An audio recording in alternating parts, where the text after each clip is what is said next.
L'épisode d'aujourd'hui est présenté par notre commanditaire officiel, Floravie, qu'on adore. C'est une super belle entreprise d'ici, faite en collaboration avec des professionnels de la santé sexuelle pour vous apporter les meilleurs produits pour votre plaisir intime et votre bien-être. Aujourd'hui, je vous présente un petit vibromasseur du nom de Fuchsia. Il est vraiment tout petit, discret. C'est parfait pour une introduction au plaisir sexuel en solo ou à deux.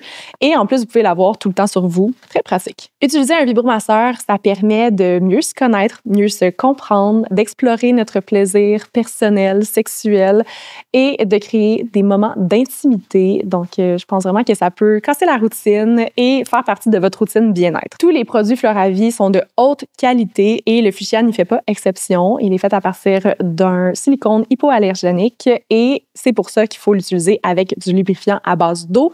Vous pouvez aussi en retrouver chez Floravie. D'ailleurs, pour vous le procurer, vous pouvez aller dans les grandes pharmacies, au Avril Supermarché Santé ou encore en ligne en utilisant notre code promo, bien sûr, qui est LBALADO15 pour 15% de rabais. Ou si jamais vous voulez le gagner, parce que c'est encore mieux si c'est gratuit, vous pouvez commenter l'épisode d'aujourd'hui avec votre moment préféré et on va faire tirer une boîte par saison. Donc, vous allez peut-être être la grande chanceuse. Sur ce, bon épisode tout le monde et merci Floravie. Bienvenue dans votre safe space pour vous inspirer. Bienvenue à Elle, le balado.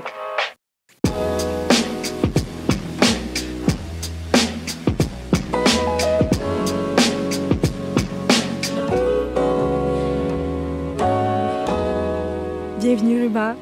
Merci. Enchantée. Enchantée. Merci d'être sur le podcast. Ça fait vraiment, vraiment plaisir. J'avais très, très hâte de venir vous voir. Ah, c'est vraiment apprécié. Oui. Puis ça fait longtemps qu'on te suit aussi. Fait que je pense que c'était meant to be. Meant to be certain. Il fait temps.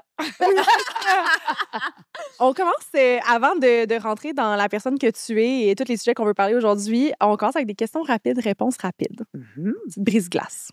T'es prête? Oui, prête. Thé ou café?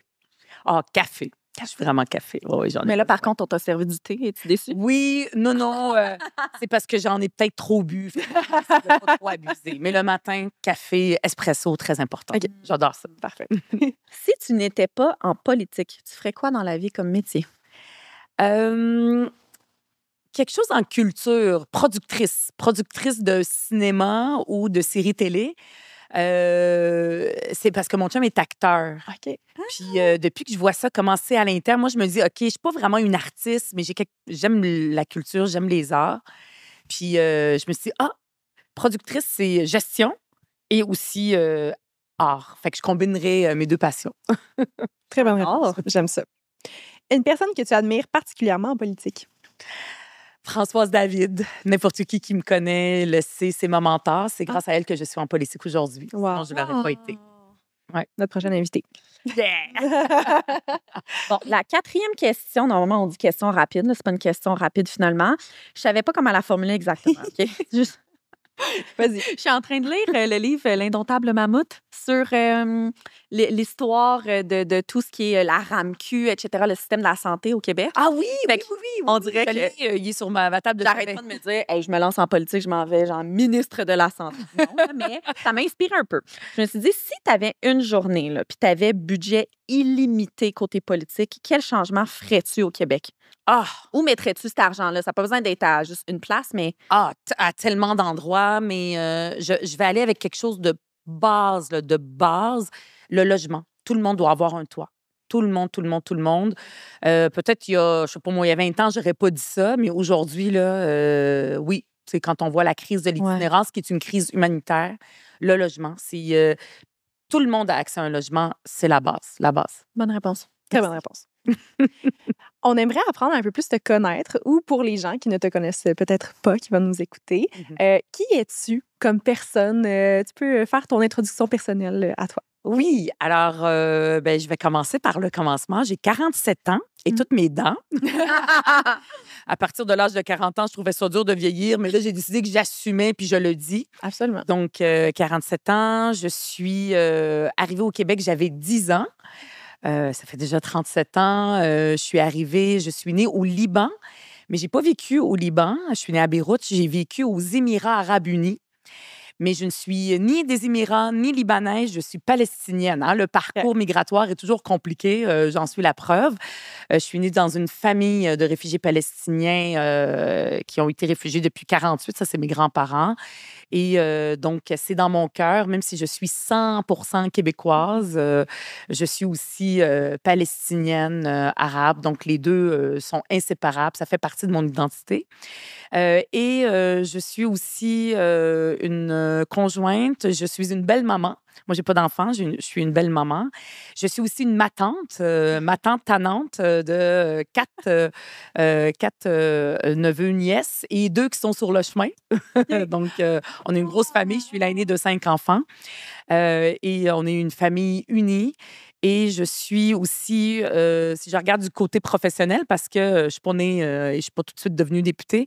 Je suis députée depuis 2018, mais avant, j'ai travaillé pendant une quinzaine d'années dans des usines, des entreprises manufacturières comme Bombardier Aéronautique, une usine où ils fabriquent des contenants de verre, une compagnie pharmaceutique où est-ce qu'ils fabriquent, je ne vais pas faire de publicité, là, mais juste pour que les gens le sachent, Gravol, par exemple. OK.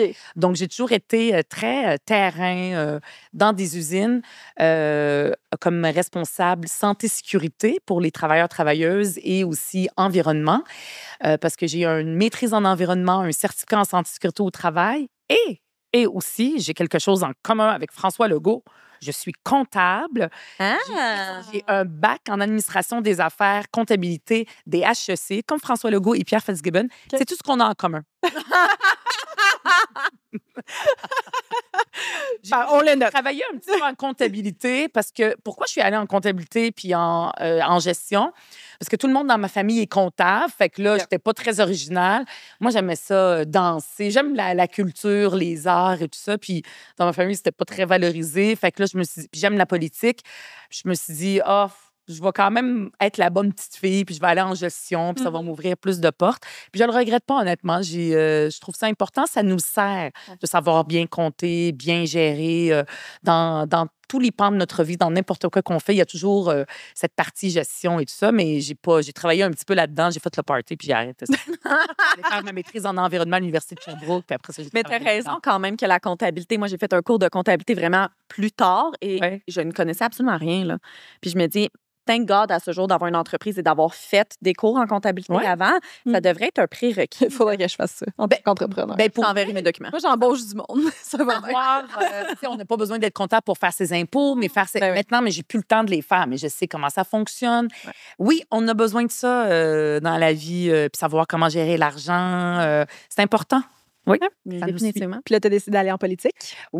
Oui, en fait, très, très jeune, j'avais 16 ans, je me rappelle, il y avait Kim Campbell, je ne sais pas si vous vous rappelez d'elle. Kim Campbell, elle a été quelques instants première ministre du Canada. Je dis quelques instants, ça a duré à peine quelques mois. Mais puis, c'est le Parti progressiste conservateur à l'époque, qui est rendu le Parti conservateur aujourd'hui. C'est dans les années 90. Puis ça m'avait marqué parce que je me suis dit, une femme qui veut devenir première ministre, c'était pas commun. Fait que ça m'avait comme marqué. Puis j'avais tout suivi. Il y avait une course à la chefferie à ce moment-là. Et je l'avais suivi. Puis c'est moi qui expliquais à mes parents le fonctionnement de la politique parce que ça m'a toujours passionnée. J'ai toujours aimé ça. J'ai toujours suivi l'actualité. Dès que je suis rentrée au cégep, j'étais abonnée à des journaux papier parce que dans les années 90, ça n'existait pas, les réseaux sociaux, ça n'existait pas le cellulaire. Je suivais ça. J'ai toujours aimé ça de loin, mais pas pour en faire nécessairement. C'était juste parce que j'avais un intérêt. Puis c'est vraiment Françoise David qui, en 95, quand elle avait fait la marche du pain et des roses, j'avais 17 ans, puis là, je regardais ça. Il y avait aussi le référendum. Fait que c'était mon éveil politique, pas pour en faire, parce que je me suis jamais vue comme politicienne de carrière, mais ça m'intéressait. Puis c'est vraiment après avoir fini mes études que je me suis dit, moi, j'ai besoin de changer le monde, j'ai besoin d'être impliquée dans ma société. C'est pas vrai que je vais juste faire du 9 à 5. Quand j'ai fini ma maîtrise en environnement, je me suis dit, non, je veux m'impliquer les soirs, les fins de semaine. J'aime ça. Puis c'est là que je me suis dit, je vais aller. Il y avait un appel de Françoise David à l'époque où elle a parti un mouvement politique. C'était avant la naissance de Québec solidaire, qui s'appelait D'abord solidaire. Après ça, c'est devenu Option citoyenne. Puis moi, j'ai embarqué là-dedans. Là, je recevais l'infolettre. Il y avait à un moment donné un événement. Je prenais mon courage à 2 mains, puis j'allais dans les rassemblements politiques. Puis c'est comme ça que c'est né. sais, c'est pas juste les... Moi, j'ai toujours été féministe. J'ai toujours été pour l'égalité, pour l'environnement, la justice sociale. Mais comme je dis souvent, c'est pas les idées qui mènent le monde, on entend ça. C'est plus les gens qui portent ces idées puis qui les incarnent qui mènent le monde. Puis moi, ça me prenait un modèle. Puis c'était Françoise David qui a dit, ben moi, cette femme-là, j'ai envie de la suivre, peu importe ce qu'elle va faire. Puis c'est ce que j'ai fait. Ah, wow! C'était vers quelle année que tu Ça, as c'est en commencé? 2003. OK. 2003, donc ça fait plus que 20 ans. Puis c'était en 2003 que j'ai rencontré Manon Mancé pour la première fois de ma vie. Manon Mancé, à l'époque, elle n'était pas la Manon Mancé d'aujourd'hui, là. Elle n'était pas connue. Mais c'était la première que j'ai rencontrée dans un événement politique. Puis elle disait « Rentrez, rentrez! » Puis je me suis tout de suite sentie bien, bien accueillie par une femme comme elle. Donc, j'avais beaucoup de sources d'inspiration qui ont fait aujourd'hui que je suis là où je suis. Fait que ça veut dire que Manon, tu vas pouvoir lui dire que c'était la meilleure expérience de balado que tu as jamais eue. Tu peux nous la référer. Ah oui, oui! Oui, Manon, oui, il faut que tu viennes. Mais on va se quitter des invitations, des mises en relation. Puis là, je veux pas voler le punch, mais ta carrière a quand même pris un tournant différent dernièrement. Oui, absolument. Ceux et celles qui ont suivi C'est ça. mes péripéties politiques, évidemment, je suis devenue porte-parole de Québec solidaire. Ça, c'était en novembre dernier. C'est ça. Et Gabriel a annoncé qu'il ne se représentait pas en 2026, Gabriel Nadeau-Dubois, qu'il ne voulait plus être porte-parole, mais continuer à être député. Donc, je suis devenue aussi chef parlementaire. Donc, c'est moi qui ai le plaisir de me lever tous les jours puis de poser des questions gentilles à François Legault. Oui, on le voit. Gentillonnette. Très gentil. Puis comment tu te sens dans ce rôle-là en ce moment? Honnêtement, il y a quelques années, peut-être j'aurais pas été prête, mais aujourd'hui, je trouve que ça arrive à un excellent moment dans ma vie.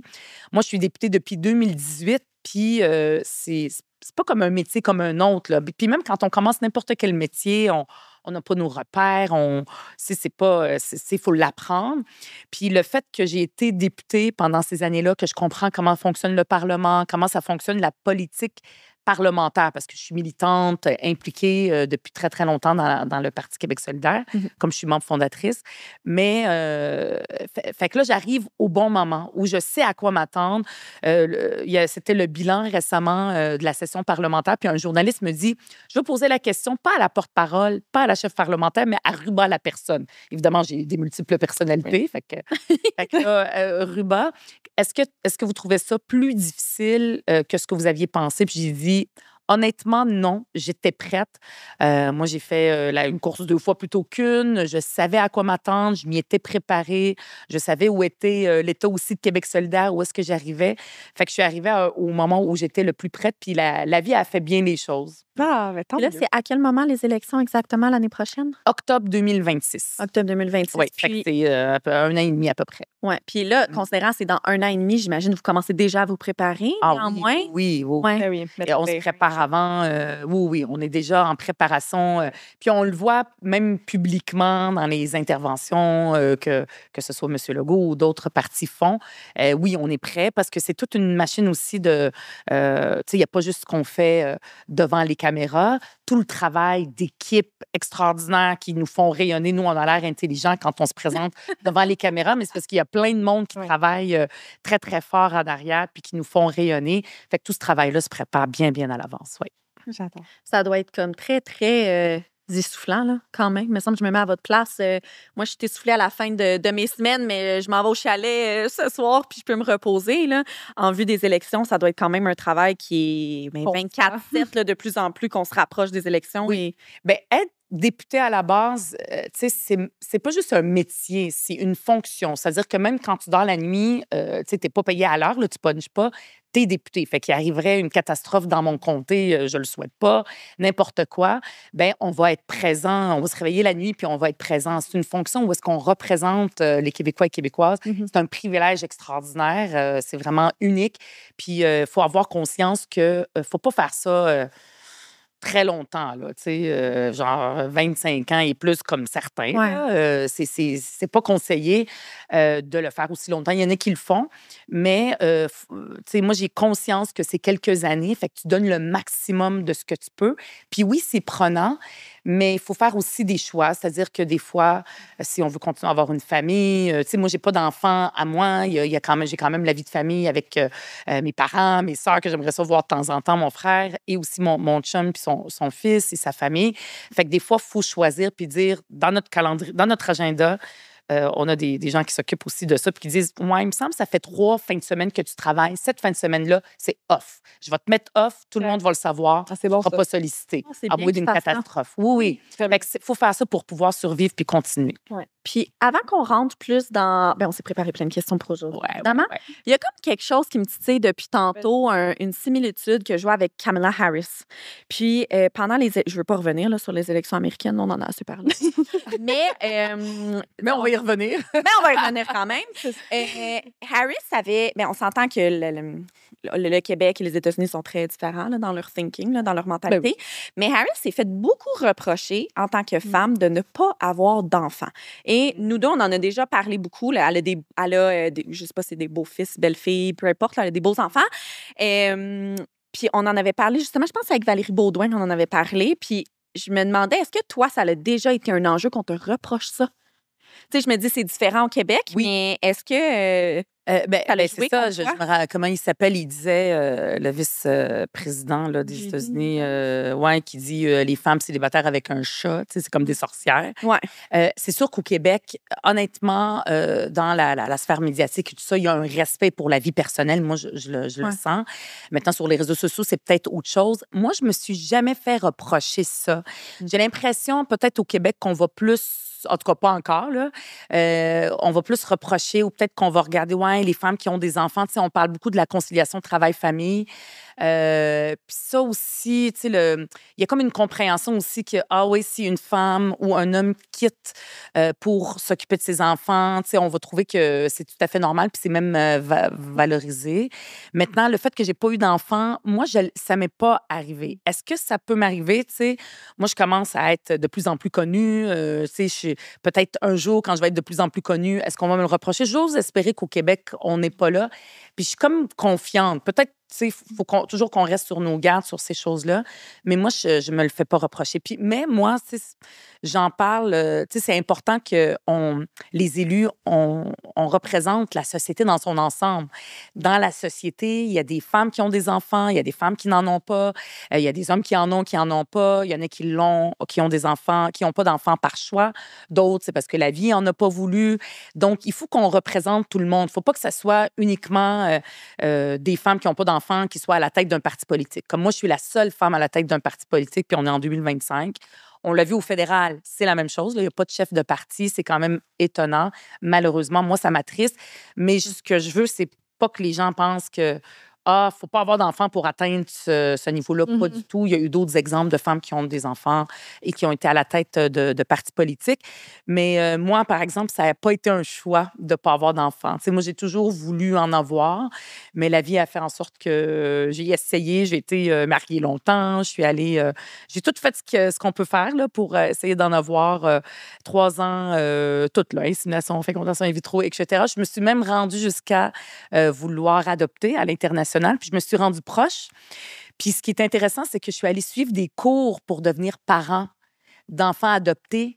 Ça, là, tous les adultes qui veulent avoir des enfants, biologiques, pas biologiques, devraient les suivre. Moi, je trouve que j'instaurerais ça, là, des cours gratis pour tout le monde. Ben oui. C'est tellement enrichissant, c'est tellement important. Mais bon, la vie, sans rentrer dans les détails, a fait en sorte que je me suis pas rendue jusqu'au bout, je me suis séparée et tout ça. Puis aujourd'hui, je suis très sereine avec ça, mais c'est sûr que ça reste toujours un deuil que je vis. Puis je trouve que c'est important d'en parler parce que moi, quand j'essayais d'avoir des enfants, je ne voyais que des femmes enceintes partout. Autour de moi. On dirait que toutes les femmes étaient enceintes parce qu'évidemment, c'est ce que tu vois. Puis à chaque fois qu'il y avait une femme qui parlait du fait qu'elle essayait d'avoir des enfants, ben moi, j'aimais, tu sais, je voulais entendre ça. Je voulais entendre ces histoires-là, ne pas être seule là-dedans. Puis, fait que moi, j'aime ça aussi en parler puis dire, ben peu importe que ça réussisse ou pas, c'est pas tu sais, moi, je le vis pas comme un échec. Au contraire, maintenant, tous les enfants de mes amis sont mes enfants. Mes neveux, mes nièces, en fin de semaine, pas celle-là, l'autre d'après, je vais te garder. C'est le demi-frère de mon beau-fils. On est vraiment une famille qui reste unie. J'ai hâte, je vais le garder seul parce que mon chum, lui, il n'a pas le temps. Lui, c'est son parrain, mais c'est quand même l'enfant de son ex. Là, je ne sais pas si vous me suivez. Famille recomposée. J'ai juste hâte de passer toute la journée avec le petit Lucci. Là. Tu sais, ça me rend heureuse. Fait que c'est possible. La famille prend une forme différente de toute façon. Très, très élargie, très différente. Ben, c'est important de parler. De t'être livré. Ben oui, ça fait plaisir. Mais je suis contente de savoir que ça n'a pas été un enjeu, du moins pas encore. Là. J'espère que ça ne sera jamais. Là. Exact. Au Québec, on reprochait ça. Ça peut toujours être à Harris, justement. Là. T'entends ça. Oui. Fait que j'espère que personne ne va me le reprocher, là, parce que va y avoir toute une gang qui va être fâchée. Oui, absolument. Autre point dans ton histoire qui est intéressant, c'est que tu es d'origine palestinienne. Si tu es à l'aise d'en parler, comment tu vis la situation actuelle? Oui. C'est vraiment confrontant, j'imagine, de voir tout ça défiler devant nos yeux. Ah oui, vraiment. Tu sais, moi, des fois, il faut que j'arrête de regarder les réseaux sociaux parce que sur les réseaux sociaux, puis ça, c'est comme, entre guillemets, c'est une bonne chose parce que les journalistes peuvent pas aller à Gaza. Ça leur est interdit de rentrer là. Il y a des journalistes qui sont prêts à risquer leur vie puis à y aller.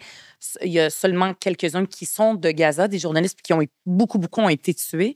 Ce qui fait que la façon qu'on apprend comment ça se passe, ben c'est toutes les négociations puis les discussions à l'international, dans les médias traditionnels. Mais sur les réseaux sociaux, les Gazaouis, des enfants, tout ça, il y a beaucoup d'images qui sont publiées. Puis moi, mon fil est plein de ça. Mais à un moment donné, il faut arrêter parce que une des choses que je trouve difficile, c'est que dès que je fais une publication sur la Palestine, sur mon peuple d'origine, dont je suis issue, moi, quand je parle l'arabe avec l'accent palestinien. Okay. Vous ne le saurez pas, là, mais les Arabes, fait que c'est dans mon sang, ça fait partie de ma culture. J'ai été élevée là-dedans toute mon enfance, même si je n'ai pas vécu en Palestine. Quand je vois les gens me félicitent, je vois mes réseaux sociaux, ça fait des likes, je me sens tellement coupable parce que je me dis, moi, je suis là, je shine, tu sais, ça a l'air hot, je suis donc bien hot. Une fois, j'ai posé une question au premier ministre sur le bureau du Québec à Tel Aviv, qu'il faudrait le fermer alors qu'il y a un génocide qui a lieu à côté. Je l'ai posé avec un kéfi autour du cou, puis je trouvais que c'était important, puis je sais que les gens ont besoin qu'on parle, mais il y a toujours un sentiment de culpabilité en me disant, tu sais, les gens me félicitent, mais pendant ce temps-là, il y a des enfants qui meurent. Ouais. Fait que des fois, je veux pas tout le temps le mettre de l'avant, parce que j'ai l'impression que je me mets moi-même de l'avant. Mais ça, il faudrait que je aille me faire psychanalyser. Il y en a qui me disent, tu vas pas apporter ça, là. Mais j'ai toujours un petit sentiment de culpabilité en me disant, j'aurais pu être cet enfant-là, mais moi, j'ai été chanceuse. J'ai pas été ces enfants-là. Mais je pense qu'il faut passer outre ce sentiment de culpabilité puis en parler. Tu sais, demain, il y a une marche pour Gaza. Je vais être présente avec tout le monde parce qu'on a besoin d'agir, on a besoin d'être dans l'action. Sinon, juste à regarder ces images-là, il faut vraiment que j'arrête parce que de voir des bébés, là. Puis moi, j'aime tellement les bébés. Moi, je suis toujours en train de regarder des vidéos de bébés. C'est crève-cœur. C'est une colère, là, une colère. Mais en même temps, je me dis, comme députée, je peux agir. Tu sais, comme porte-parole, je peux parler. Puis quand on est dans l'action, des fois, ça peut être aussi une façon aussi de nous... de pas sentir un sentiment d'impuissance, même si je le sens quand même. Oui, c'est ça. Si vous vous dites, crime, les filles sont tellement bien habillées aujourd'hui, ben c'est parce qu'on porte du Girl Crush. Puis si vous savez pas c'est quoi Girl Crush, ben vous vivez en dessous d'une roche. Les outfits de Girl Crush, c'est mes outfits préférés. Ça fait tellement longtemps que vous savez que je supporte cette entreprise, qui est une entreprise qui a pour mission de miser sur l'unicité de chaque femme, d'offrir de l'inclusion le plus possible, d'inspirer et de transmettre des messages positifs. Donc, ça matche parfaitement avec la mission de Elle également. Leurs vêtements sont produits à partir de matières qui sont durables, de qualité. C'est des vêtements qui sont confort, abordables et inspirés des dernières tendances. Donc, maintenant, vous savez où aller magasiner. Leur site web, c'est girlcrushgang.com et on a caché un petit code promo dans la description de l'épisode. Sur ce, je vous laisse au reste de l'épisode d'aujourd'hui. Puis, pour les gens, je m'en dis pour les gens qui ne connaissent pas ce qui se passe à Gaza. Non, mais il y en a, hein. Mais c'est ça. Je veux pas généraliser. Là. Je parle, il y a notre algorithme qui joue en notre faveur. Absolument. quand on like quelque chose. Ouais, notre défaveur. En notre défaveur aussi. Dans certains Mais sans qu'on fasse un épisode vraiment là-dessus, là, mais est-ce que tu pourrais nous résumer un petit peu ce qui se passe justement à Gaza pour les gens qui ont perdu le fil de l'épisode à date? Là? Oui. Ben, en fait, moi, je dis souvent que l'histoire n'a pas commencé le 7 octobre 2023. C'était 2023, quand il y a eu une attaque barbare. Il faut la qualifier telle qu'elle est. Parce qu'il y a des gens aussi qui me disaient, quand je parle de Gaza, ils m'envoyaient des photos de ce qui s'est passé le 7 octobre. Puis ça aussi, il n'aurait pas fallu que je regarde ça, mais je les ai regardés quand même. C'est horrible. C'est l'humain, là, c'était une attaque barbare. Mais moi, je dis souvent, ça n'a pas commencé, ce conflit-là. Puis ce drame humain-là, c'est un drame humain avant tout, le 7 octobre 2023, mais il a commencé en 1948 quand il y a eu l'exil forcé puis la guerre pour la création de l'État d'Israël qui a fait que mes grands-parents ont dû fuir. Moi, ma grand-mère, elle est décédée l'année passée, mais elle avait 16 ans en 48 quand elle a été forcée à l'exil puis qu'elle a vécu comme palestinienne apatride au Liban. Ils n'ont jamais eu la citoyenneté libanaise.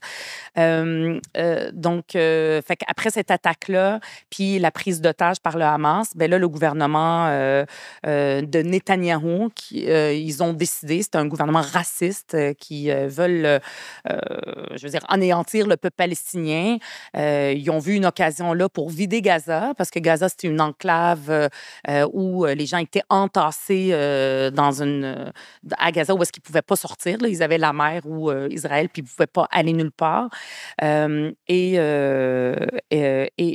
ils ont décidé de les attaquer. Fait que ça a été une destruction massive par des bombardements. On est rendu à combien de morts? Vous voyez, j'ai perdu le fil de combien de morts. Là. C'est des dizaines et dizaines de milliers de morts. Ça, c'est ce qu'on comptabilise. Peut-être qu'il y en a plus, sans compter les blessés, sans compter les handicapés, les enfants, pas de bras, pas de jambes, rien, puis qui ont le sourire, tu sais. Malgré tout, parce que c'est des enfants. Ça, il y en a plein aussi. Là. Et en ce moment, où est-ce qu'on est rendu? C'est que même l'aide humanitaire pour manger, pour survivre, elle est empêchée de rentrer aussi. Elle rentre au compte-gouttes et par le gouvernement israélien. Et moi, je sépare le gouvernement israélien de Netanyahou, ses ministres, du peuple israélien. Je fais une séparation complète des deux. Évidemment, il y a des Israéliens qui appuient leur gouvernement, mais il y en a beaucoup, juste avant le 7 octobre, qui contestaient Netanyahou. Il y avait des manifestations à pu finir pour d'autres choses, là, pas en lien avec les Palestiniens. Puis lui, il a trouvé une façon de rester au pouvoir puis de garder le pouvoir en disant on va aller chercher les otages qui restent, que le Hamas détient. Puis pour ça, bien, on va aller bombarder puis on va aller rentrer dans Gaza. Mais l'objectif, c'est de tuer le plus de Palestiniens possible, de faire fuir ceux qui peuvent fuir, aller par l'Égypte ou ailleurs, et de la vider pour, après ça, en faire ce qu'ils veulent, puis que ça devienne un territoire israélien. Puis c'est donc...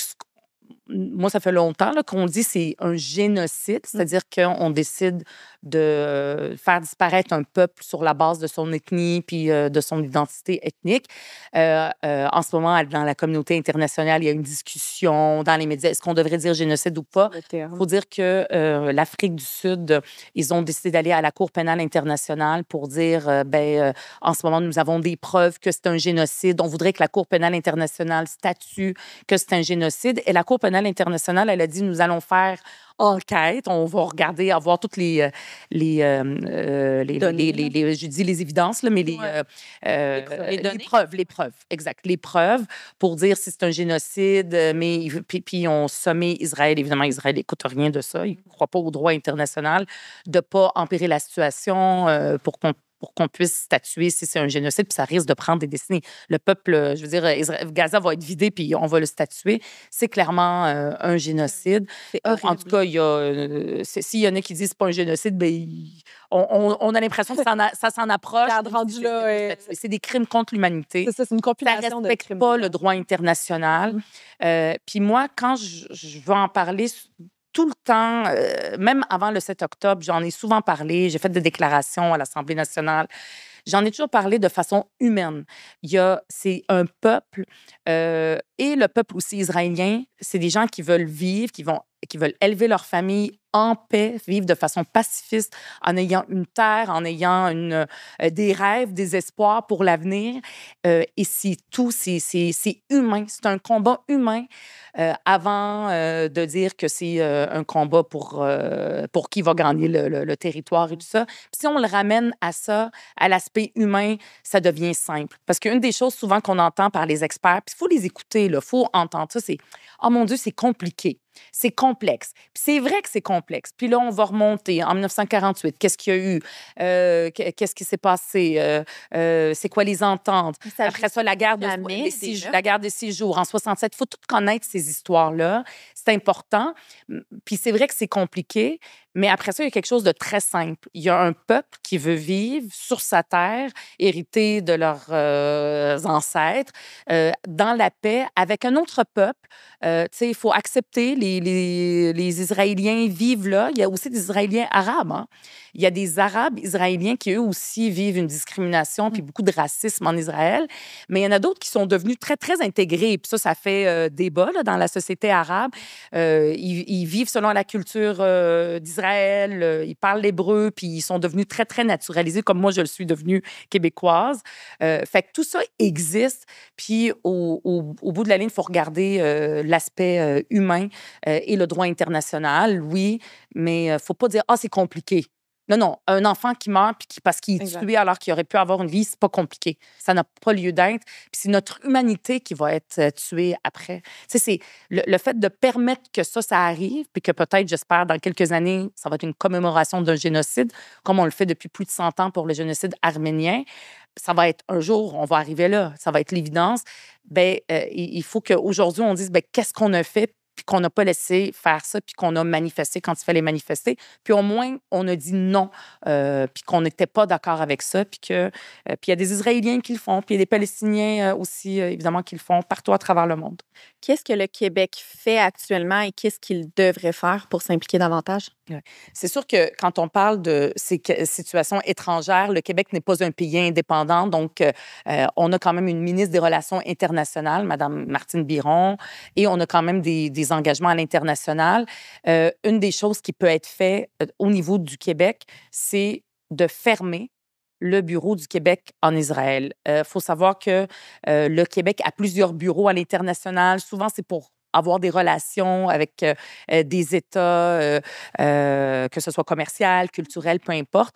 Et au même moment où il y avait le début là, des crimes de guerre puis des génocides à Gaza, bien, le gouvernement du Québec, c'est Pierre Fitzgibbon, qui est plus ministre maintenant à la CAQ, qui ont décidé, ah tiens, on va ouvrir un bureau du Québec en Israël. Le projet existait déjà avant. Et ils ont décidé de l'ouvrir malgré tout. Moi, j'ai porté une pétition à l'Assemblée nationale signée par 12 000 signataires. C'est quand même beaucoup. Dès qu'on dépasse 10 000 pour une pétition à l'Assemblée nationale, c'est beaucoup. J'ai fait des conférences de presse, j'ai posé des questions et le gouvernement disait « Ah, ça nous regarde pas, ça. Nous, on a des bureaux du Québec un peu partout à travers le monde. C'est correct si on en ouvre un. Ça nous regarde pas. Nous, on veut pas être ni du côté du Hamas ni du côté d'Israël. » Oui, mais il y a un génocide à quelques pas de là. Et là, on met de l'argent. Il y a un monsieur là-bas, j'oublie son nom, qui représente le Québec à ce bureau-là. La moindre des choses à faire, la décence, c'est de au moins suspendre l'ouverture puis dire, OK, on fait une pause, on ramène notre représentant pour dire que nous, on n'accepte pas que des crimes contre l'humanité soient faits puis que nous, on soit indifférents. Puis qu'on s'en lave les mains. On ne peut pas avoir cette position-là. Surtout que le Québec a un historique d'être pacifiste. Puis moi, la population québécoise, là, le peuple québécois n'aime pas voir des enfants en train de mourir. Puis on n'aime pas ça que le gouvernement du Québec dise « on s'en lave les mains, c'est pas de notre affaire, fait qu'on continue business as usual ». Fermer le bureau du Québec en Israël, ça, c'est une des actions qui peut être faite. Il y en a d'autres, par exemple, la Caisse de dépôt et placement du Québec investit de l'argent dans des entreprises qui financent l'armement, qui financent des entreprises israéliennes. Ça aussi, il y a des millions de dollars qui sont investis là-dedans. C'est notre argent. C'est d'arrêter d'investir là-dedans. Fait qu'il y a des choses qui peuvent être faites par le Québec. Fait que les gens que ça intéresse, ils peuvent aller... Moi, j'ai mis ça sur mes réseaux sociaux, écrire à leur député pour lui dire fermez le bureau du Québec en Israël.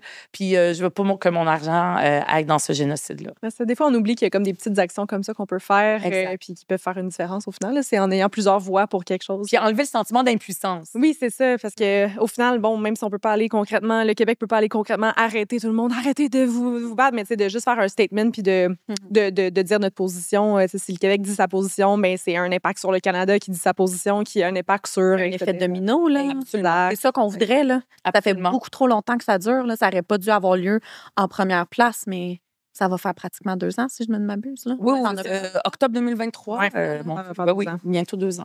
Merci Mais pour là, ce Oui, je recap. suis intéressable sur cette chose-là. Mais non, mais- on vient d'en parler Je aussi. suis contente qu'on en parle, puis ça n'avait pas encore été...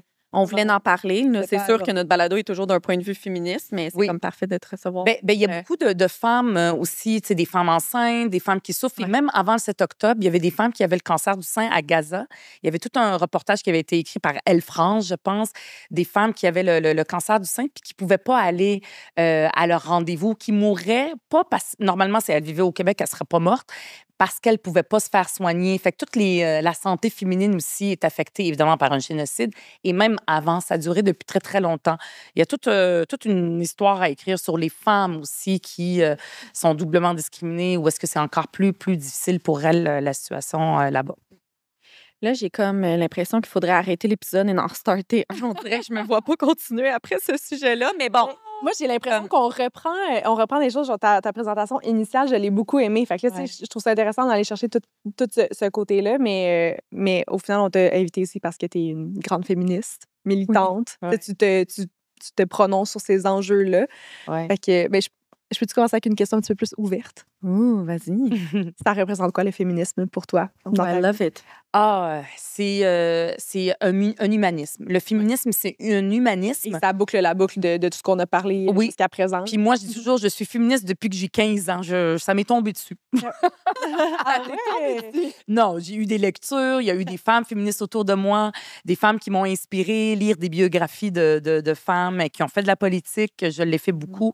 Puis souvent, les femmes qui ont fait de la politique, des fois, moi aujourd'hui, la jeune génération est plus féministe, mais des femmes qui disent moi, je suis rentrée, je n'étais pas féministe, puis en faisant de la politique, je le suis devenue. Oui. Ça aussi, ça existe. Tu le deviens aussi à force de vivre à voir que ce système-là, il a vraiment pas été fait par des femmes. C'est ça. Puis tu portes ce message-là dans la majorité de tes communications, dans ce que tu projettes au public ou dans ta vie privée aussi? Oui. Oui, toujours dans ma vie privée, c'est sûr et certain. Mon chum, lui, il me dit, je sais, faut pas que je dise que je suis féministe, je suis un allié des féministes. Fait qu'il a bien appris la leçon. Mais moi, ça me dérange pas qu'un homme aussi dise qu'il est féministe. Mais moi, j'aime Donc, ça. oui, moi aussi. Fait que ça fait partie de ce que je suis foncièrement, là, très, très tôt. Je me suis définie comme féministe. Puis là, je le sens encore plus en étant députée à l'Assemblée nationale et aussi en étant porte-parole, comme je le disais tantôt, seule femme à la tête d'un parti politique. Puis je veux pas me... Bravo. Puis tu sais, moi, je dis toujours, on est juste en 2025. Oui. Fait que des plafonds de verre, on en brise encore. Tu sais, ceux qui pensent qu'on est rendu, là, on n'est pas rendu pantoute. Puis il y a aussi des risques de recul. Puis ce qu'on a besoin en 2025, c'est des bonnes nouvelles pour les femmes.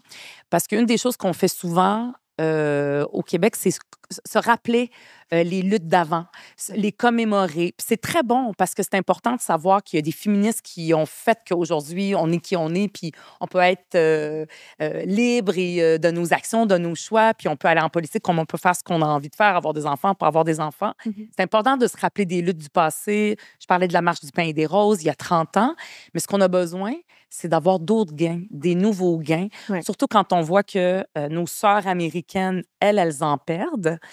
C'est fou, là. C'est comme une dystopie. J'aurais jamais pensé ça il y a 10 ans, là. Même pas, il y a 5 ans. On serait là. Jamais. Fait qu'ici, au Québec, oui, il faut se rappeler des luttes du passé, mais il faut avoir des gains. Puis c'est pour ça que je porte beaucoup le dossier de la contraception gratuite pour la rendre accessible à toutes les femmes.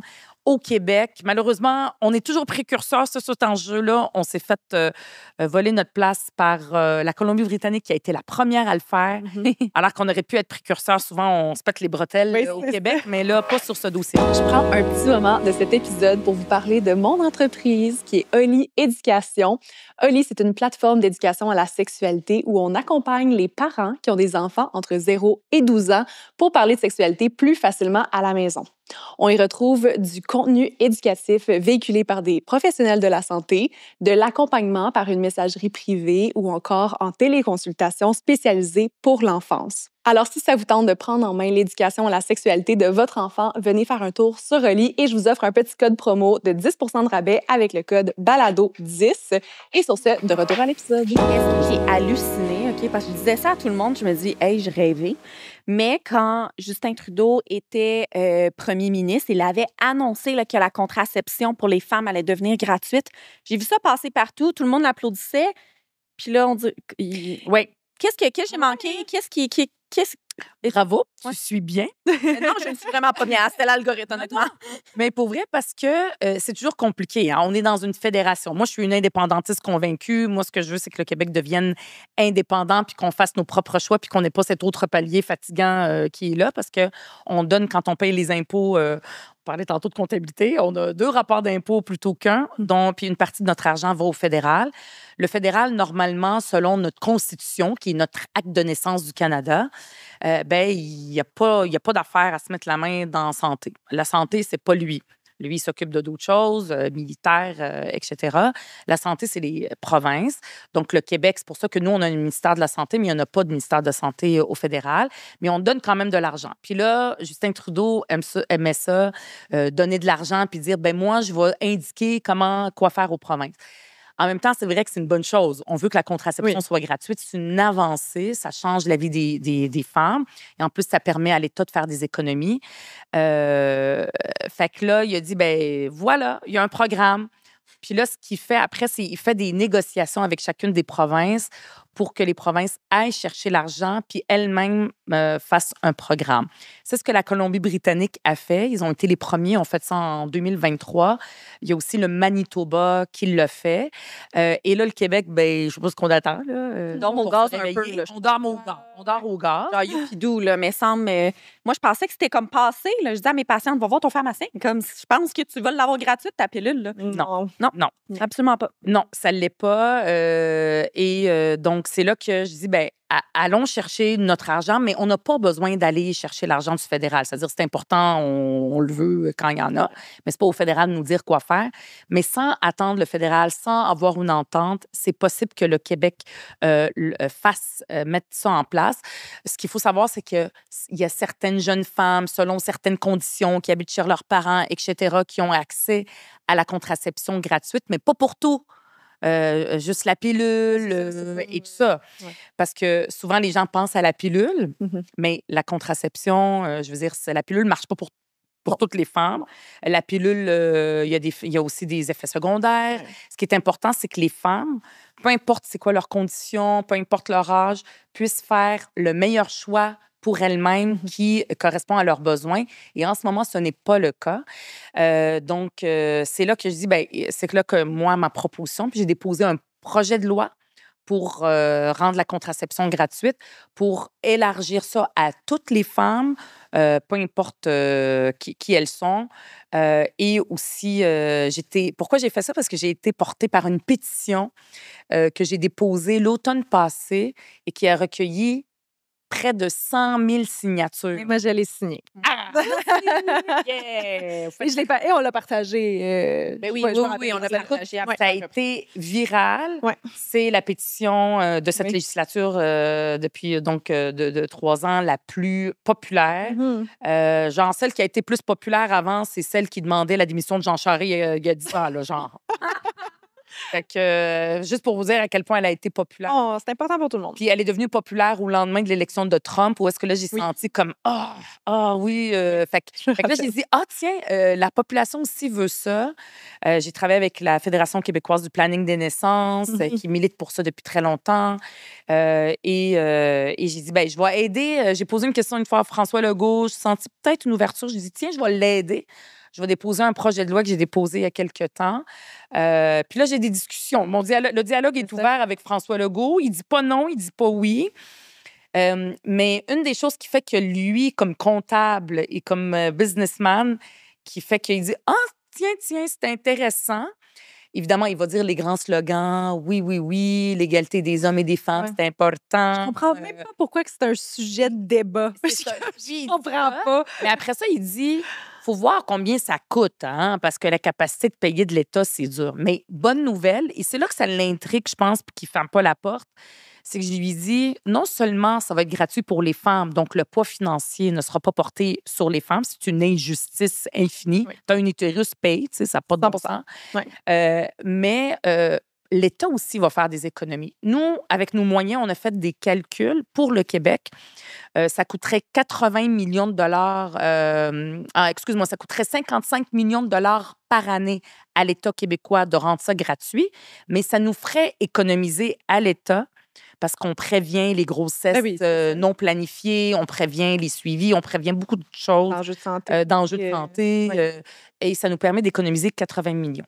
Là, François Legault me dit « Ouais, t'es sûr? Je suis pas sûre. Je vais demander à mon ministre des Finances. » Mais là, ce que je lui dis, parfait, tu crois pas à nos chiffres? Regardons ce qui se passe en Colombie-Britannique. Eux autres, ils l'ont rendu gratuit depuis 2023. Et déjà, 2 ans plus tard, ils rentrent dans leur argent. Ils font des économies de 27 millions de dollars par année dans les coffres de l'État. Le gouvernement du Québec cherche de l'argent. On a un déficit. Tiens, voilà un bon moyen, supposons qu'on parle en termes comptables, de HEC, là, moi aussi, je vais te parler. Juste là-dessus, là, sans parler des droits des femmes, comment ça change la vie des femmes, sans parler de la santé des femmes.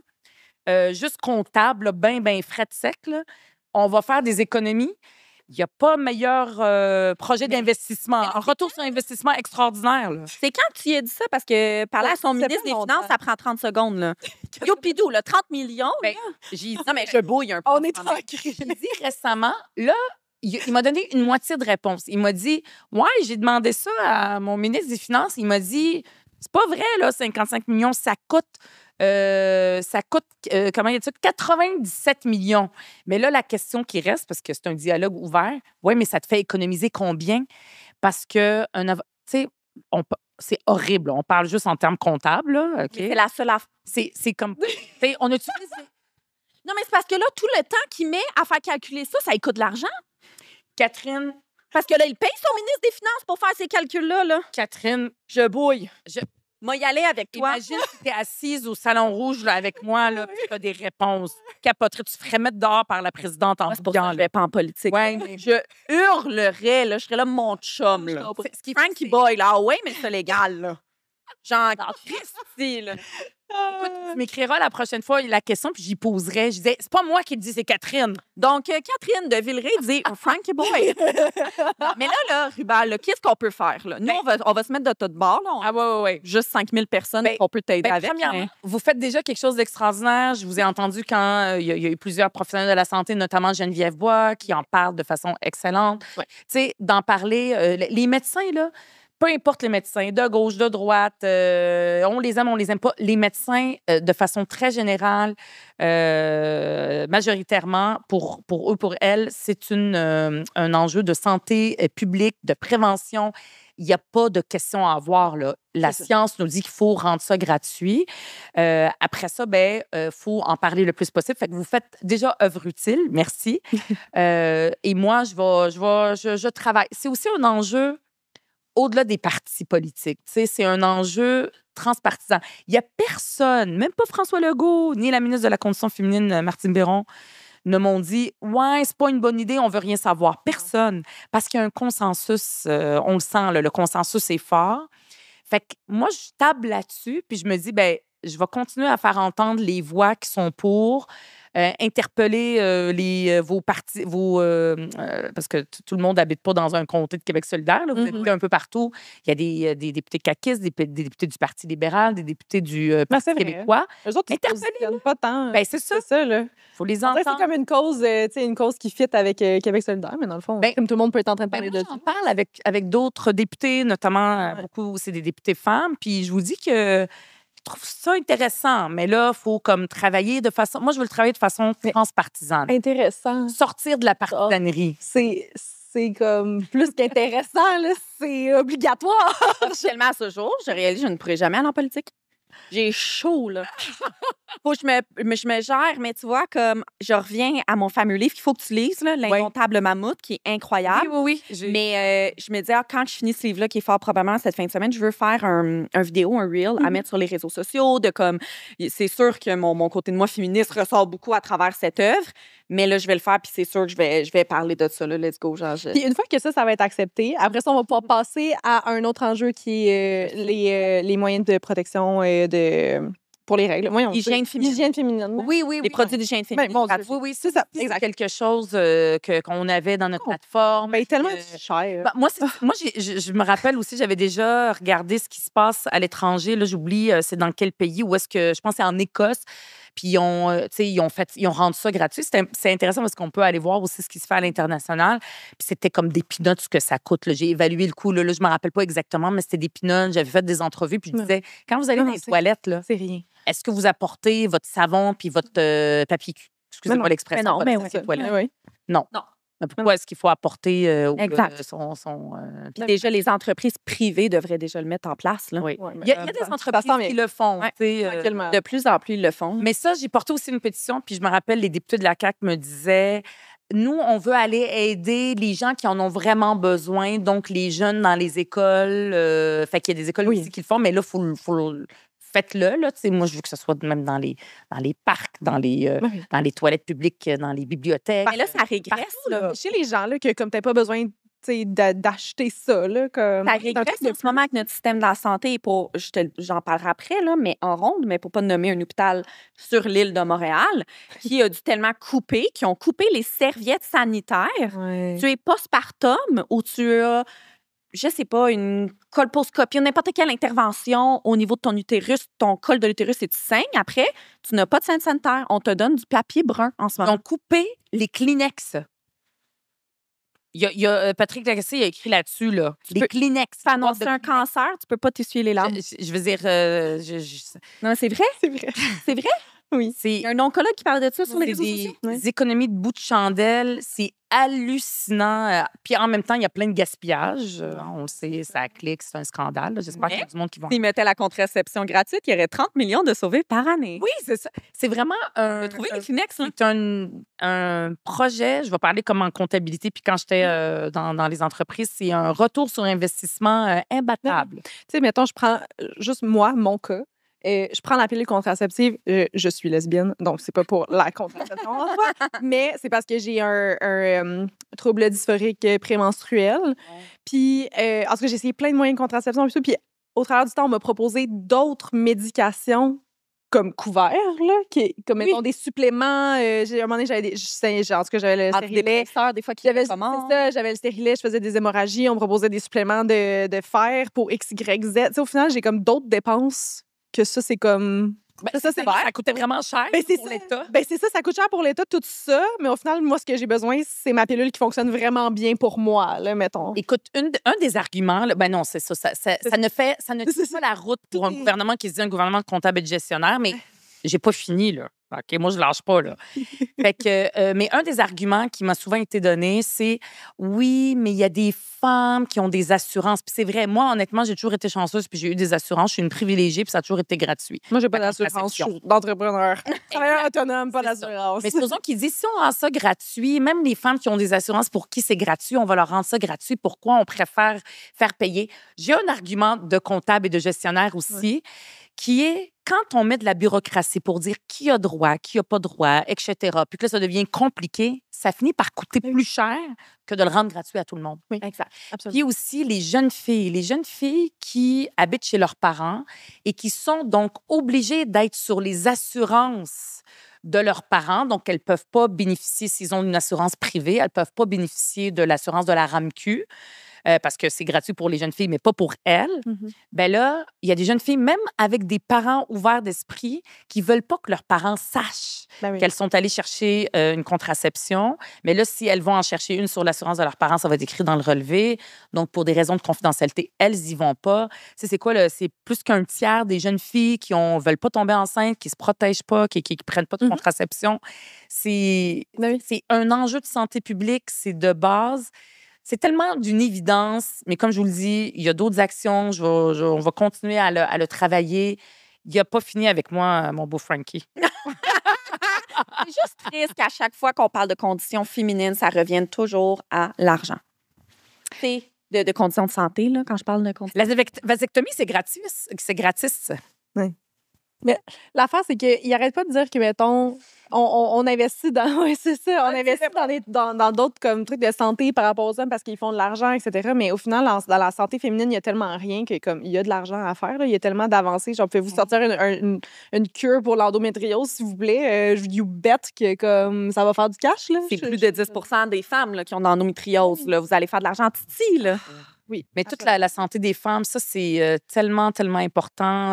Tu sais, aussi, le fait que de plus en plus des jeunes femmes ont des cancers. Il y a une jeune femme, ça, c'est étonnant. J'ai juste vu ça dans un média anglophone. Ça n'a pas été repris.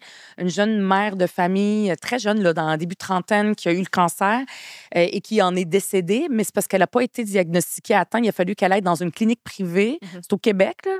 Puis, il a fallu qu'elle aille comme une errance. Elle allait d'une place à une autre. Ils n'ont pas réussi à trouver. Ils ne la croyaient pas. Fait qu'il y a tout un enjeu. Juste en ce moment, il y a le... si je me trompe pas, là, je suis quand même pas en politique, donc des fois, mes faits sont peut-être pas 100% justes, mais Catherine Fournier... Bientôt. Watch out! Dès que tu as fini ton livre. Mon livre! Là, j'embarque avec toi. Non, mais Catherine Fournier avait fait beaucoup de... Parfait, j'arrive. Avait fait beaucoup de sensibilisation par rapport au cancer du col et tout. Puis, je parlais avec une patiente infirmière et ça me faisait capoter parce que en ce moment, si tu regardes, le vaccin contre le VPH est gratuit. Mais ce n'est pas Gardasil. Parce que le vaccin qui est gratuit en ce moment, c'est lui qui coûte le moins cher à l'État, mais ne t'immunise pas ou te protège pas contre tous les types de VPH, dont les plus mortels.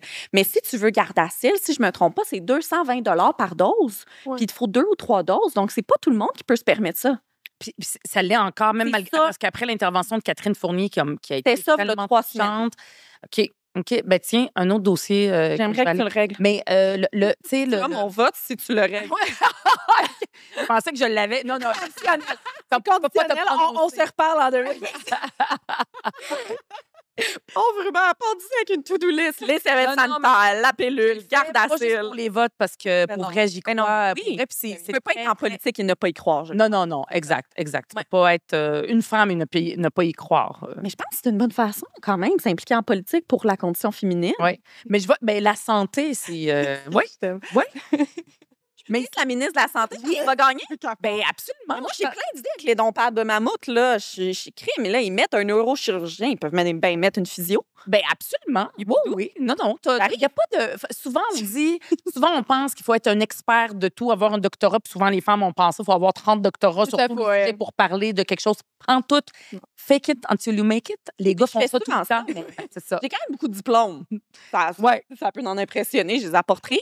Y a-t-il une ministre de la Santé des femmes? À date, dans le livre, il n'y en a pas eu. Pauline Marois a déjà été ministre. Ah oui, c'est vrai. C'est vrai. Pas de la santé. Pas la santé féminine. Pas la santé des femmes. Non, il y a le ministre de... Non, le ministre de la Santé, point. Il y a une femme, oui, il y en a eu. À part Pauline Marois, là, ça me vient pas comme ça. Là, mais j'ai pas fini le livre, je vous dirais. Mais c'est vrai que ça a été souvent des hommes médecins, parce qu'eux autres, ils savent ça, ils savent comment ça marche. On a aussi, tu sais, la ministre de la Condition féminine, c'est un secrétariat. Moi, je voudrais que ça se devienne, puis je suis pas la seule, là, il y a beaucoup, beaucoup d'organisations féministes qui demandent que ça devienne un vrai ministère. On en a besoin. Ça aussi, ça serait un gain. On a comme besoin on a besoin d'avancer. On peut pas juste applaudir ce qui s'est fait avant. Puis une chose que moi, l'histoire m'a appris, puis je suis sûre que j'ai pas besoin de vous convaincre, là, c'est qu'il y a aucun gain, même le plus évident, comme rendre la contraception gratuite, qui arrive comme ça en le cueillant. Il faut toujours se battre. C'est ce que j'ai appris de Françoise David quand elle a fait la marche du pain et des roses. Il y avait une liste de demandes. Elles en ont gagné quelques-unes. Elles n'en ont pas gagné d'autres. Il y en a d'autres qui sont encore d'actualité. Augmenter le salaire minimum, toute l'équité salariale qui n'est pas tout à fait atteinte parfaitement, mais il y a quand même eu une loi. Chaque geste, chaque gain, on va l'avoir parce qu'on est fâché puis qu'on va l'arracher. Mais ça, c'est une loi de la nature. Comment tu gères ça? Cette colère? Pas cette colère. Est-ce que tu as reçu les commentaires que tu déranges? T'es arrivé comme un truc, là? Genre, Oui, oui, comme, faut dire, là, on s'entend, là, comme, tu sais, il y a quand même, moi, j'ai vu des vidéos de toi, genre, en tabarnak, là, je suis genre, OK, mais j'ai vu ces vidéos-là, là.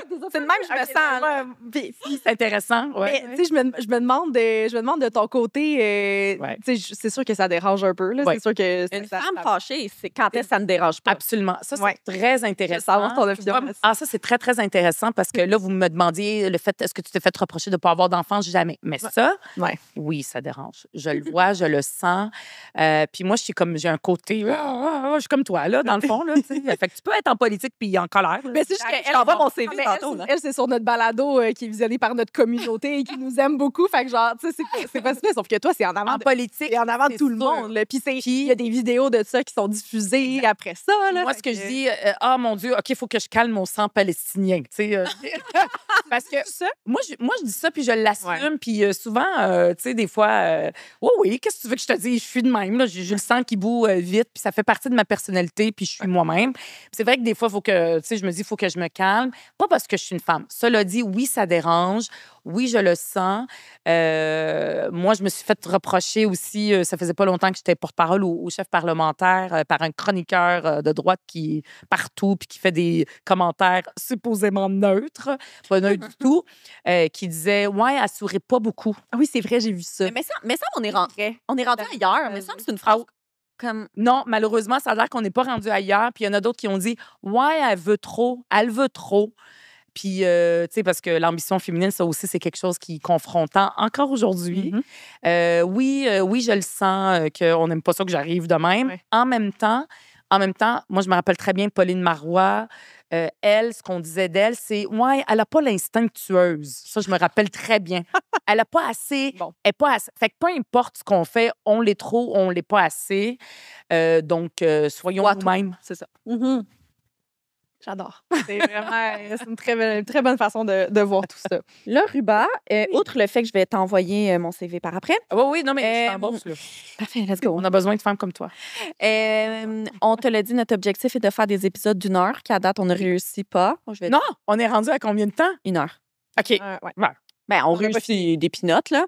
Mais avant qu'on passe à la question Floravie, qui est notre question plus ouverte, Marie-Lou, aurais-tu une autre question à poser avant? Non, mais juste au cas. Merci, Catherine, de me laisser la possibilité. Non, mais je voulais pas arriver trop vite, là. J'ai comme réalisé. C'est juste, je t'écoutais, puis t'es comme, Marie, t'as-tu une autre question? Je suis comme, on peut y aller. Mais si tu veux poser la question Floravie, je te laisse la poser. Je pensais qu'on s'en allait là. Mais mine de rien, J'adore votre dynamique. mine de rien, j'adore parce qu'on avait genre vraiment beaucoup de questions sur nos petits cartons, puis finalement, on les a tous couvertes. Ah! Et même plus. Qu'est-ce qu'on est Et efficace? même plus, mais dans une grande conversation, mais en même temps, ça fait beaucoup de sens. Dernière question, Floravie, plus ouverte. Quel serait le meilleur conseil que tu donnerais aux Québécois, Québécoises face aux élections provinciales qui s'en viennent? Suivez-moi sur mes réseaux sociaux. Non. On va pas te plugger. Ouais, non. En fait, même, je rajouterais aux Québécois, Québécoises féministes. Oui. Comme ça, c'est plus spécifique à notre gang. J'adore. Gardez espoir. Gardez espoir parce que quand on écoute les nouvelles, on a toujours le goût de rester en dessous de notre couette puis pas sortir de notre lit. Puis ça, je le comprends très bien. Mais moi, un des antidotes à ça, puis à Trump et tout ça, c'est que je suis dans l'action. Moi, ça me fait beaucoup de bien.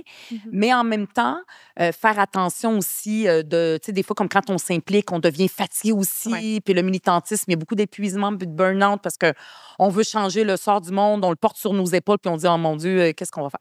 Fait que de garder espoir, puis de s'informer de toutes les façons. Oui, sur les réseaux sociaux, mais il y a le fameux algorithme qui nous joue des tours, d'aller sur les médias, tu sais, de bien s'informer de façon générale, d'en parler autour de vous. Très bien, très important de s'informer puis de savoir ce qui se passe et tout ça.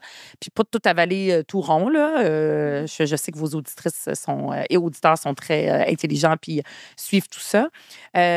Puis, de s'informer, de garder espoir, puis de poser des questions aux élus, à vos élus. Moi, dans mon bureau de député, là, j'ai des électeurs. N'importe qui peut m'écrire, puis on leur répond. On est payé pour répondre aux citoyens. Dites pas, ah mon Dieu, mon député a d'autres choses à faire. Non, Posez-lui des questions. Il vous en doit une. Ça fait partie de sa description de tâche. C'est vrai. C'est pas la première fois qu'on se fait dire ça, là. Faites-le, gang. Interpeller. Mais là, de toute façon, on a nommé 2 devoirs dans cet épisode-là, s'ils ont été interpellés par les causes qu'on a parlé, mais d'écrire justement à leurs députés, puis de demander de fermer le bureau Du Québec à Tel Aviv Exact. et de rendre la contraception gratuite. Exact. Fait que devoir. La to-do list, gang, c'est la seule chose que vous avez à faire aujourd'hui. Oui. Ouais, il y a plusieurs milliers de personnes qui vont écouter cet épisode-là. Si Ouais. tout le monde le fait, live, un petit courriel, c'est sûr que ça Ça fait va... une maudite différence. C'est là. sûr que oui, vraiment. Ouais. Dernière question pour toi. Oui. Dernière. Tu veux la poser? Ouais, c'est ma préférée à chaque fois. Vas-y, moi. Si tu avais à nous recommander une personne inspirante que tu connais ou que tu connais pas, mais juste qu'elle t'inspire, pour venir à l'émission, ça serait qui? Il y en a beaucoup, mais il y en a une que, là, vous allez trouver, mon Dieu, que j'ai l'air partisane, mais pour vrai, là, objectivement, T'as le droit. c'est une personne que je vous conseille fortement d'inviter puis qui gagne à être connue. C'est ma collègue, c'est Alejandra Zaga-Mendez. C'est une députée, c'est la députée de Québec solidaire de Verdun. C'est la première dans l'histoire du Parlement du Québec qui est d'origine latino-américaine. OK. Elle est d'origine péruvienne. Tu sais, il y a toujours des premières latina. On est encore dans les... C'est fou qu'on est encore dans les premières. On est dans les premières. Fait qu'un plafond de verre. C'est aussi une femme qui a un doctorat, hein, parce que les femmes, il faut qu'on ait un doctorat tout le temps, là, le syndrome d'imposteur qui est tout le temps là. En agriculture, en économie, c'est elle qui parle des dossiers économiques avec le ministre des Finances, notamment. Et ça, c'est le fun. J'ai fait des sorties avec elle où toutes les deux, on était 2 femmes qui parlions d'économie. Même moi, en tout cas, il y a des jeunes femmes qui m'ont écrit puis qui trouvaient ça hot puis fière parce que c'est pas si fréquent. Donc, elle a toute une belle histoire. Elle a été réfugiée. Elle a fui son pays dans une famille monoparentale. En tout cas, une histoire très inspirante qui fait que c'est ça le Québec qu'on aime. Tu sais, elle compte. C'est un peu comme Caroline Dawson, je sais pas, de Là où je me terre. Elle est d'origine chilienne. Oui. Tu sais, c'est vraiment une histoire très, très inspirante. Fait que elle gagne à être connue. Je l'adore. Super. Ben, si jamais tu veux nous faire une introduction. Fait qu'à date, tu dois écrire à Manon Massé, Oui. à Alejandra. Moi aussi, j'ai des devoirs. En fait, donc- Marie, c'est... Et on a écrit à Pauline Marois cette semaine. On n'a pas encore de son retour. Donc, si tu veux lui dire. On est rendu vraiment brandé politique, là. Vraiment. Moi, j'aime ça, là. Bravo. Inspirant. Puis c'est pas C'est juste cool. politique, mais c'est. Non, C'est la vie, tu sais. Ouais. Tout est politique, hein. Exact. Tout. Mais c'est notre quatrième épisode politique On qu'on a fait. reçu 2 fois Catherine Fournier. Une fois Valérie pour Valérie- élection Valérie américaine. Baudouin. 4e épisode Pour politique. les élections provinciales, ça vient de m'arriver. Quand tu t'occupes pas de la politique, inquiète-toi pas, la politique s'occupe de Oui, toi. Fait que ouais. t'es mieux de t'en occuper. Ça, c'est Absolument. Gilles Vigneault qui disait ça. Absolument. Je suis d'accord. Où est-ce qu'on peut te suivre? Tu veux dire sur C'est là la sur- plug. partout pour les vieux Facebook. Moi, j'en fais partie. Instagram. Ruba Gazal, tout simplement. Ben, c'est Ruba Gazal. Oui, vous écrivez Ruba Gazal, vous allez me trouver. C'est Ruba Gazal QS, je pense. J'adore Instagram. J'adore faire des affaires de TikTok. TikTok, moi, je n'y suis pas, mais mes vidéos sont là-dessus. C'est sur le compte de Québec solidaire. Ça cartonne, hein, Québec solidaire, nos réseaux sociaux. Évidemment, je suis sur X, malheureusement, pour les journalistes. Je sais pas, vous allez voir, c'est pas très... je le fais juste parce que je veux être citée. Et sur Blue Sky. Mais Instagram, TikTok, c'est le compte du parti Québec solidaire. Parfait. Fait qu'à lui suivre ça, les ça. filles. Si vous voulez nous suivre, tout le monde. Si vous voulez nous suivre, nous, c'est Elle le Balado sur toutes les plateformes aussi, Instagram, TikTok et sur YouTube, Apple Podcasts, Spotify. Vous pouvez laisser un 5 étoiles. Vous devez laisser un 5 étoiles. Absolument. Un petit review aussi pour dire à quel point vous aimez le balado. Puis vous pouvez partager, aimer, Oui. commenter. Partagez les extraits peut-être qu'on met sur Instagram ou sur les autres réseaux à vos amis proches de vous, que ce ne soit pour sensibiliser vos amis par rapport aux élections qui s'en viennent, de s'y intéresser à l'avance et pas seulement 3 semaines avant. Très bien dit. J'adore qu'on ait des devoirs. Et sur ce, on se revoit mercredi prochain, 10h tout le monde. Et merci infiniment, Ruba. C'était vraiment un J'ai hâte que tu plaisir de reviennes. discuter avec toi. Ah oui, je vais revenir. Merci infiniment. J'ai adoré ça. Discuter avec des femmes intelligentes, il n'y a rien de mieux. Ah, merci, Ruba. Merci. Bye tout le monde. Bye bye.